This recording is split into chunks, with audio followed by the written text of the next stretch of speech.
Hola, ¿cómo están? Vamos a grabar. Esta vez vamos a volver a nuestras exposiciones teóricas. Y en relación a las exposiciones teóricas, vamos a retomar la crítica de la ideología, el análisis crítico de la ideología, desde la fenomenología. Ya empezamos antes con algunas exposiciones al respecto, y la última exposición se ha referido a la constitución de la realidad, siguiendo obviamente la perspectiva de la fenomenología de Husserl. Ahora vamos a continuar al respecto, y en ese sentido vamos a tocar un tema que me parece muy importante,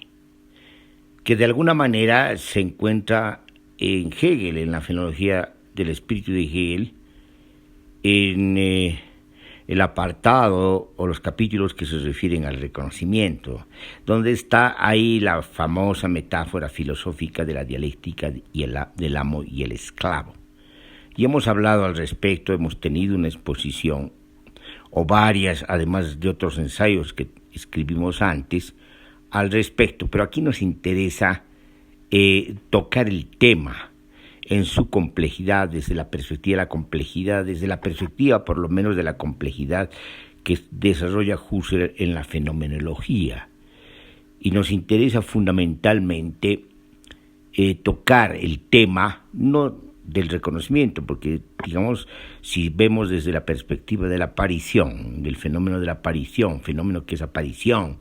que además aparición que es el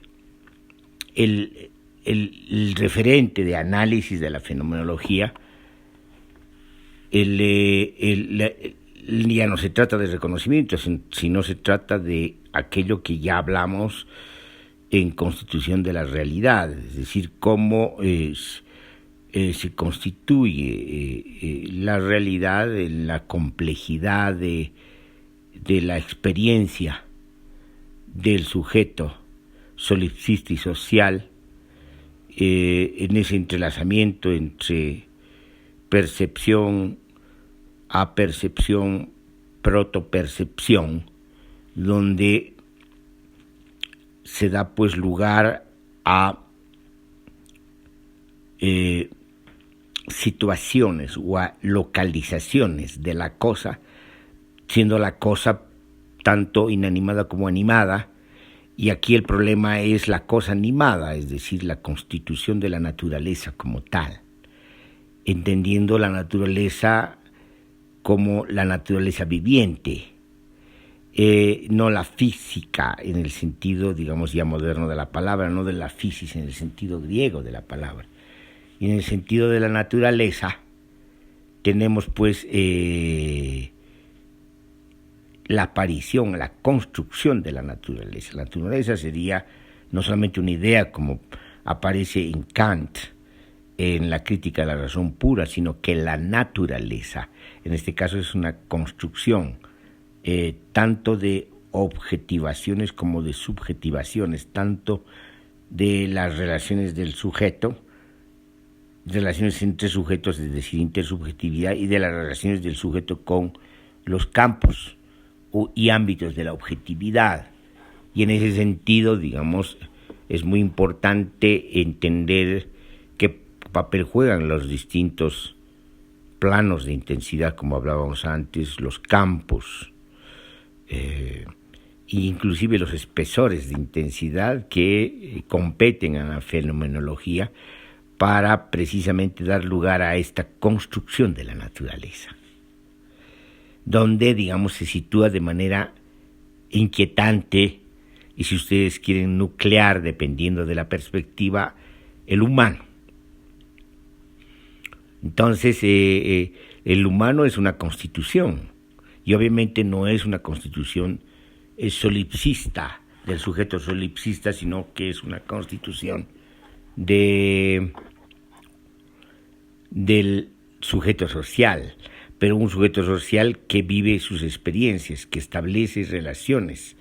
en relación a los fenómenos, es decir, a la aparición, a las apariciones, y que asume estas apariciones en su experiencia, y su experiencia es interpretada, no solamente en tanto sensaciones y por lo tanto sentidos y por lo tanto el conjunto articulado y dinámico de la percepción donde están los sentidos, sino también a través del sistema nervioso de interpretaciones todavía corporales que dan lugar precisamente a ciertas indicaciones, ciertos, si ustedes quieren, pre-representaciones, pero que adquieren el carácter de representaciones y que el carácter de nombres a través del lenguaje, y el lenguaje jugó un papel importante precisamente al nombrar, al darle un carácter más bien de generalización a estas ubicaciones, a estas localizaciones de la cosa, a este reconocimiento, en tanto y en cuanto aquí volvemos al principio de esta exposición, el ser humano se reconoce como tal en la medida que ve su similar, se encuentra en su similar, se encuentra con su similar en la empatía, es decir, asume que lo que siente respecto a su propio cuerpo, el otro siente respecto a su propio cuerpo. Y por lo tanto hay una empatía, y en la empatía es una especie de comunicación afectiva, donde se da un reconocimiento de carácter afectivo, y este reconocimiento de carácter afectivo es un substrato donde se constituye pues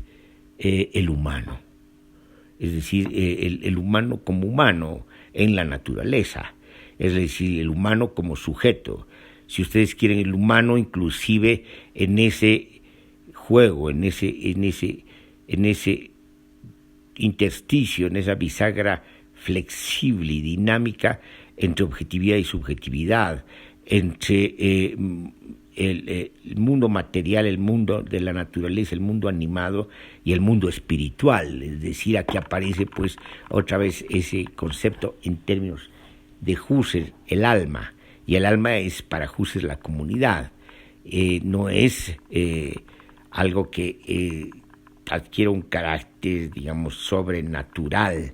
sino que es espiritual en la medida que tiene sus referentes, sus correspondencias con lo natural y con lo material, y sobre todo con lo natural en tanto que estamos hablando de estados anímicos,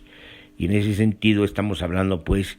de la constitución, no solamente de la realidad, sino la constitución de la naturaleza y la constitución del humano, que dicho desde la perspectiva, o volviendo atrás al lenguaje de Kant, serían tres ideas, construcciones racionales, que son capaces de sintetizar no solamente la experiencia, sino, digamos, el análisis, la síntesis y la interpretación de estas experiencias. Y eso implica mucho, eso implica, digamos, de que el humano se reconoce como humano no solamente en tanto se da el fenómeno del reconocimiento, sino el fenómeno de la empatía, se ve en el otro, pero también se siente en el otro, siente al otro dentro de sí mismo, siente su cuerpo, y su cuerpo sirve como un gran interpretador del otro, de lo que ve, que ya deja de ser cosa, que es cosa, pero también es cosa anímica, que es cuerpo, y va más allá de la cosa anímica, porque el cuerpo se siente a sí mismo y se interpreta a sí mismo, además de interpretar, si ustedes quieren, la exterioridad. Hay un juego entre inmanencia y trascendencia, y en ese juego entre inmanencia y trascendencia lo que tenemos pues es una interpretación, pero una interpretación que adquiere un carácter cultural. Es decir, vamos a usar esa palabra, estamos asistiendo precisamente al acontecimiento de la cultura, ya visto no solamente desde la perspectiva de la antropología estructural, sino de la cultura en el sentido de un acontecimiento que tiene sus correspondencias pues con los otros campos de intensidad, los otros planos de intensidad, las otras interacciones. Entonces la cultura es un acontecimiento donde el ser humano se encuentra como humanidad y como humano, y este reconocimiento le permite precisamente situarse y situar a los demás. Y eso tiene implicaciones en el ámbito de las relaciones, tanto con las cosas como con lo anímico, tanto con la naturaleza como con los otros seres humanos. Entonces, vean pues la complejidad de todo esto. Y en ese sentido es importante desde la fenomenología, ya retomando nuestra crítica de la ideología, hacer pues una nueva interpretación de la ideología, una nueva interpretación crítica de la ideología, teniendo en cuenta todos estos bagajes, todos estos know-how, todo esto que dice, todas estas interpretaciones, instrumentos y recursos de interpretación de la fenomenología. Nosotros deberíamos terminar aquí esta parte de la exposición teórica, pero como estamos acostumbrándonos a referirnos en la segunda parte a la ideología, vamos a hacer algunos apuntes expositivos rápidos sobre la ideología desde la perspectiva de la fenomenología, al alcance de lo que hemos expuesto hasta el momento. ¿Y eso qué significa? Eso significa de que, bueno, no se trata solamente de ideología en el sentido marxista, en el sentido de fetichismo de la mercancía, y tampoco solamente se trata en el sentido de lo que hemos dicho, como una especie de generalización de la ideología o de la ideología generalizada cuando la entendíamos como máquina de la fetichización. Y por lo tanto dentro del campo de la economía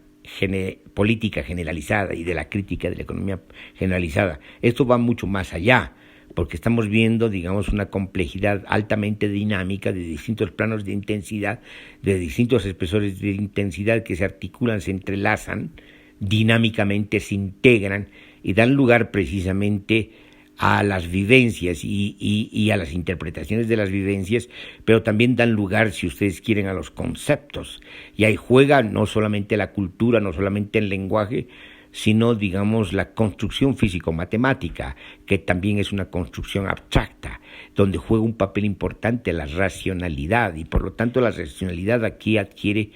un carácter mucho más dinámico, no solamente tiene que ver con la abstracción, con el análisis,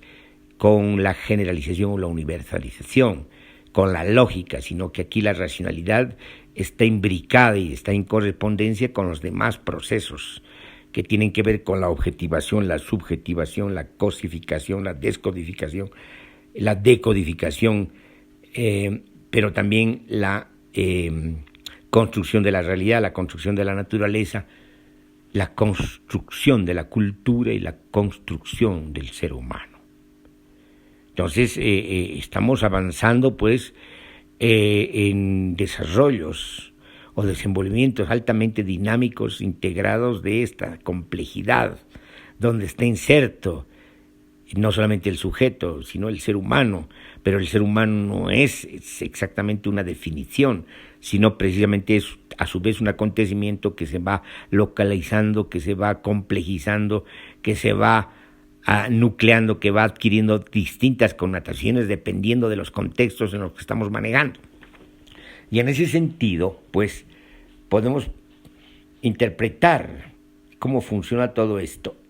y por lo tanto cómo funciona ya una ideología desde el punto de vista de la fenomenología en los comportamientos y en las conductas humanas, sobre todo en los comportamientos y en las conductas políticas, que es lo que nos interesó desde un principio, aunque no deberíamos quedarnos ahí porque tampoco solamente se puede comprender la conducta y el comportamiento desde el punto de vista ideológico, puesto que hay otros campos que están articulados ideológico y están funcionando también y están teniendo irradiación e incidencia en los núcleos o las unidades ideológicas, sean estas o no discursivas, son sobre todo imaginarias. Entonces aquí lo que podemos ver es de que en todo esto, digamos, y los colectivos humanos que asisten precisamente a esta experiencia de los acontecimientos reales, naturales, culturales, van situándose también en determinadas regiones, contextos y coyunturas de lo que podemos llamar la realidad, que ya es una construcción, se van situando de tal manera que van construyendo, si ustedes quieren, distintas realidades restringidas, para hablar en ese sentido, realidades cortas, realidades que están mucho más apegadas a la ideología, es decir, realidades o recortes de realidad que tienen más correspondencia con la ideología que la cultura, con la experiencia, que con este campo fenomenológico. Es como si, digamos, se concentraran solamente en estos aspectos aparentes de la ideología y no miraran todos los fenómenos de las apariciones que se dan. Entonces, porque le interesa, y porque le interesa hacerlo de esa manera, porque tiene determinadas motivaciones, es decir, tiene determinadas intencionalidades, para jugar rápidamente ciertas intencionalidades políticas. Es decir, en determinadas condiciones, digamos, ciertos colectivos y grupos renuncian a tener una mirada más amplia, más integral de la realidad y optan por recortes de realidad para justificar, si ustedes quieren, sus comportamientos y sus conductas. Y en ese sentido están renunciando, si ustedes quieren, a sí mismos, a los alcances que ya tiene el ser humano, dado el contexto de la experiencia social, mundial, de las sociedades, de las culturas, de la complejidad en la que ha adquirido la civilización o las civilizaciones, o el desenvolvimiento de las civilizaciones. Entonces, dada esta magnitud, hay colectivos que se niegan a abrirse a una comprensión más completa e integral y prefieren restringirse a estereotipos, a esquematismos simplones, y por lo tanto van a dar lugar, digamos, a la realización de su intencionalidad, pero que es una intencionalidad que ya no responde a esta integralidad, sino responde precisamente a prejuicios. Y estos prejuicios les llevan precisamente a cometer conductas o actuar de una determinada manera, a tener comportamientos también restringidos, que obviamente no controla, porque no controla la totalidad de las variables, pero tampoco tiene conciencia de la complejidad de la realidad y cree y asume de manera directa que la mejor opción pragmática, restringida, ortopédica, es anular el resto de la realidad para quedarse con un tipo de representación de la realidad y justificar conductas que además terminan afectándole. Es una especie de inclinación a su propia autodestrucción, inclinación a su propia desaparición. Es decir, no es consciente, es como si prefiriera resolver de la manera más rápida posible, más simple posible, más simplona posible, más edulcorada ideológicamente, para hacerlo rápido, sin tener en cuenta que todo esto afecta a su propio porvenir. En ese sentido podemos explicarnos muchos comportamientos de las sociedades. Comportamientos políticos, por ejemplo, el deseo del amo, el seguir eligiendo entre los amos, al que le parece mejor o más conveniente, ¿no? Al más carismático o no. Por otra parte, en seguir eligiendo, digamos, la repetición de lo mismo en una versión o en otra, en vez de salir del atolladero, preferir hundirse en el laberinto que salir del laberinto, encontrar salida del laberinto y por lo tanto liberarse. Es decir, prefiere ser un humano restringido a ser un humano íntegro. Aquí llegamos a una primera conclusión y preferimos dejar la exposición ahí para retomar de manera más consecuente en las otras exposiciones lo que venimos diciendo.